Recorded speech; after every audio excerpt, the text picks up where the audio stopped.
ሰላም ጤና ይስጥልኝ ውድና የተከበራችሁ ቤተሰቦቼ እንዴት ናችሁልኝ? በሌላ ቪዲዮ ተመልሻለሁ። በመጀመሪያ ለኛ ንግስት ለሀይሚዬ መልካም ልደት ማለት እወዳለሁ። እንኳን ተወለድሽ የኛ ቅመም፣ መልካም ልደት ይሁንልሽ። ያሰብሽው ያለምሽውን እቅድ ሁሉ አሳክተሽ ደስተኛ ሆነሽ እንድትኖሪ መልካም ምኞቴ ነው። ከዛ በመቀጠል ደግሞ ከዳኒና ከሶሲ ስለራቃችሁ በጣም ደስ ብሎኛል በግሌ ማለት ነው። ምክንያቱም በቃ አለ አይደለ የነበረው ነገር ጥሩ አልነበረም። ምናልባት ያው እነሱ ስራ እየሰሩ ነው፣ ፕራንክ ነው ምናምን ወዘተ። ግን ተመልካች ጋር የነበረው ነገር ዳኒ የሚናገረው ነገር ምናምን ነገር በቃ ያለው ነገር በሙሉ የተመልካችን ልብ አቁስሏል፣ የተመልካችን ጨጓራ ልጧል። ይሄ ምንም ጥያቄ የለውም። በጣም ብዙ ሰው ታሟል፣ በጣም ብዙ ሰው ተናዷል፣ ተበሳጭቷል። በቃ ብዙዎቻችን ራሳችን አሞናል እና ከዛ በመውጣታቸው በጣም ደስተኛ ነኝ፣ በጣም ማለት ነው። እና አሁን በራሳቸው እርስ በርሳቸው ሼር እየተደራረጉ በራሳቸው ስለመጡ ደስ ብሎኛል። ያው ሀይሚዬ እንግዲህ ዛሬ ፎክራለች፣ ጠብቀኝ ብለዋለች። ጠብቀኝ ታለቅሳለህ አስለቅሳለሁ ብለዋለች። እንግዲህ የማይነካ ነክታል ብሩኬ። ሊዳን ባታመጣ ጥሩ ነበረ፣ ደስ ይለን ነበር ማለት ያው ተጨቃጨቃችሁም ምን አላችሁም እርስ በርሳችሁ ሁለታችሁ ብትመጡ ደስ ይለን ነበር። ነገር ግን እንግዲህ ያው ይዛሃት መታል ሊዳን። ሀይሚዬ ደግሞ ነገ ማንን እንደምታመጣ አናቅም። ብቻ ያም ሆነ ማለት ነው እንኳን ከዳኒና ከሶሲ ራቃችሁ። የምሬ ነው፣ በተለይ ከዳኒ የምር። ምክንያቱም ዳኒ የሚናገረው ነገር ተመልካችንም እነሱ ጋር በጣም ብዙ ክፍተት ፈጥሯል፣ በጣም እንደምታውቁት ማለት ነው። እና ያው አሁን ብሩኬ ሊዳን ማንጣቱ ልክ ነው እያልኳቸው አይደለም ማለት ቢያንስ የሀይሚ ልደት እስከሚያልፍ ቢቆይ ጥሩ ነበር። እውነት ለመናገር በእርግጥ እሱም በልህ ነው ይዟት የመጣው፣ እልህ ውስጥ ስለገባ ነው እንጂ ፈልጎት ላይሆን ይችላል። ግን ቢያንስ የሀይሚዬ ልደት እስከሚያልፍ ልደቷን ደስተኛ ሆና ብታከብር፣ አንተም ከማንም ጋር ባትመጣ፣ እሷ ያው ትታለች አቆማለች። እግዚአብሔር ይስጥሽ የኔ ቅመም፣ እረፍት ሰተሽናል። እግዚአብሔር ደግሞ በቃ ሰፊ እረፍት ይስጥሽ፣ ደስተኛ ሆነሽ የምታሳልፊበት ማለት ነው የምር። እና ያው ብሩኬ ባትቸኩል ደስ ይለን ነበረ፣ ግን አንዴ ሆኗል። ቢሆንም ግን እንኳን ከዛ ወጥመድ ውስጥ ወጣችሁ የምር ማለት ነው። እና ያው ልጅቷ ምንም ክፉ ነገር አልተናገረችም እስካሁን። በዛም እንግዲህ ያው ብዙዎቻችን አልከፋንም፣ መጥፎ ነገር ስላልተናገረች ማለት ነው። ሀይሚን ብትናገራት ኑሮ ግን የምር ይከፋናል። እና ብሩኬ ከሀይሚ ውጭ ደግሞ ወደ ውጭ የፈለገ በቃኝ ብትል፣ የፈለገ ከዚህ በፊት ብልሃለች፣ የፈለገ ብናገርህ፣ የፈለገ አልፈልግም በቃኝ ብልህ እንዴት ታምናለህ? እኔ ንዴት ውስጥ ሆኜ ነው አንተ እንዴት እንደዛ ታደርጋለህ ብላለች። እና አሁንም የፈለገ ብትልህ ሀይሚዬ አንተ ሌላ እልህ ውስጥ ንዴት ውስጥ መግባት የለብህም። ምክንያቱም ትወድሃለች። በቃ ቅድም ራሱ በጣም ነው የቀናችሁ ቤተሰብ፣ የምር ሲነካካት ጭኗን ምናምን በጣም ነው የደበራት ሀይሚዬ፣ በጣም ማለት ነው። እና በቃ ትወድሃለች፣ ይህ ግልጽ ነው። ከዚህ በላይ አሁን አንድ አመት ሆኗቸዋል። በቃ ፍቅርህን ግለጽላት እንዴ! ከዚህ በላይ ማለት ሴት ልጅ ናት እኮ ለምን አመት ሙሉ ፍቅሩን አልገለጸልኝም ምናምን ብላ ልትሰጋ ትችላለች። ገብቷል። ከሌላ ሴቶች ጋር ስታይህ ምናምን የምትቀነው የሚደብራት የሚከፋት እዚህ ጋር እሷን የፍቅር ጥያቄ ስላላቀረብክላት ወይም ደግሞ የቃል ኪዳን ቀለበት ስላላሰርክላት ይሆናል አይደለ እንዴ? ለምንድነው የሆነ ይከፋታል እንዴ? እኔ ባጣ ቆይ ነኝ እንዴ? በቃ የሆነ ይደብራል። ገብቷቸዋል።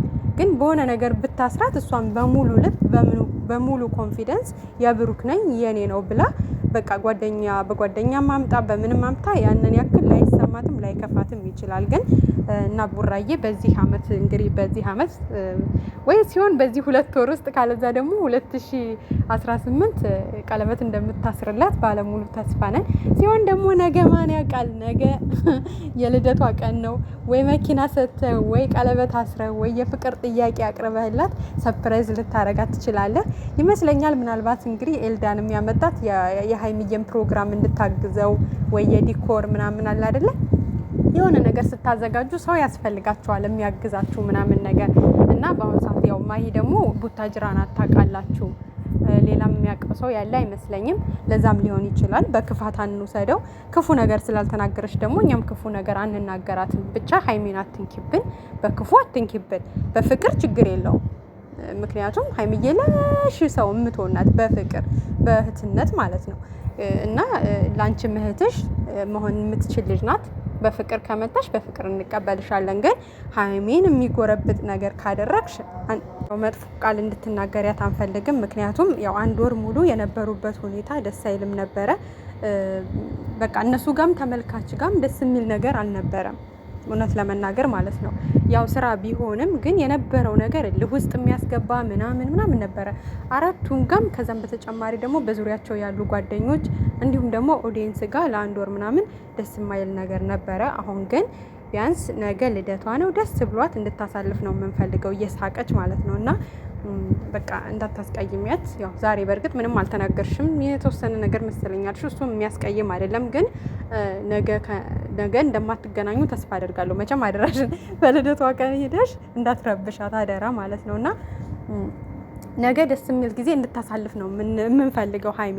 ማንም ሰው እንዳያስቀይማት አይደለም ከብሩክ ውጭ የሆነ ሰው ብሩክ የራሱ እንዲያስቀይማት አንፈልግም። ነገ ሲሆን ደስ የሚል ሰርፕራይዝ እንድታረጋት እንፈልጋለን። ምክንያቱም ያው በእርግጥ አልፈልግም ከእናንተ ስጦታ ምናምን ብላለች፣ ግን ያው ከልቧ አይደለም ሀይሚዬ። ልቧ ይህን ጊዜ እኮ ሆዷ በቃ ንጹህ ነው የምር። በቃ የሆነ ነገር ስትናደድ ከአንገት በላይ ነው የምትናገረው እንጂ በአንተ የሚጨክን ነገር የላትም። አንተም ያው ነህ፣ በእሷ የሚጨክን ነገር የለህም። ግን ደግሞ ያው አይደለ አንዳንዴ የሆነ እልህ ውስጥ የሚያስገባ ነገር አታድርግ ብሩኬ ማለት ነው። ነገ ደግሞ ሌላ ጎረምሳ ይዛ ብትመጣ ተናደ ደግሞ ብትመታው፣ መቼም አንዳንድ ሰዎች አንተን ለመጣል ነው የሚሮጡት ማለት ነው። ከዛ ደግሞ እጃቸውን ሰብሰብ ያደረጉና አንተ እጅህን እንድሰነዝር የሆነ መጥፎ ቃል ይናገርና አንተ እጅህን እንድሰነዝር ያደርጋል። ወይ ደግሞ በቃ እስር ቤት እከስሃለሁ አሳስርሃለሁ ሊልህ ይችላል ማለት ነው። ምክንያቱም አሁን አንዳንድ ሰዎች የሆነ ባፋቸው መርዝ እየረጩ ማለት ነው እናንተን እስር ቤት ማስገባት ነው የሚፈልጉት። ገብቷቸዋል። ባፋቸው እኮ መጥፎ ቃል በቃ እናንተን እልህ ውስጥ የሚያስገባ እንድትደበድቧቸው ሆን ብለው ማለት ነው እንድመቷቸው ያደርጓቸው። ከዛ ምን ይላሉ? በቃ እከሳለሁ አሳስራለሁ ነው የሚሉት። ስለዚህ ተጠንቀቅ ብሩኬ። ከዚህ በኋላ ማንም ሰው ሊመጣ ይችላል፣ ግን እጅህን እንዳሰነዝር አደራ። መልእክቴ ነው ለብሩኬ ያድርሱልኝ ማለት ነው። በቃ ምክንያቱም አንዳንዴ ሰዎች ስበብ ነው የሚፈልጉት በቃ እናንተን ለመጣል ማለት ነው። ስለዚህ ይህን ነገር ደግሞ አንተ ካለፈው ተምረህ ብልጥ መሆን አለብህ። እጅህን እንዳሰነዝር በቃ እነሱ እንደሚናገሩት እሱ ወይም የመልስ ምት መስጠት እንጂ በቃል እጅ መሰንዘር። በእርግጥ አዎ ብዙ ማውራት አትወድም አንተ፣ ብዙ የሆነ መጥፎ ቃል ምናምን ካንደበት ማውጣት አትወድም። እሱ ደግሞ ያው አስተዳደግ ነው። በስርዓት ያደገ ሰው መቼም ካንደበቱ መጥፎ ቃል መጥፎ መርዝ የሆነ ነገር አይረጭም አይደለ? ስለዚህ ለዛም ነው እጁን የሚሰነዝረው ማለት የሆነ አለ አይደለ? አንዳንድ ሰዎች እጃቸውን ስብስብ ያደረጉና በቃል ነው የሚያበሽቋችሁ፣ የሆነ መጥፎ ቃል በመወርወር ማለት ነው። አንዳንድ ሰዎች ደግሞ ቃል ከሚናገሩ ይልቅ በዱላ ይቀናቸዋል። ገብቷቸዋል። እና ለማንኛውም ማለት ነው ከፈጣሪ ጋር ነገ ደስ የሚል ቀን እንደሚሆን ተስፋ እናደርጋለን። በቃ ባልጠበቃችሁ ነገር ደስተኛ እንደምታረጋት ተስፋ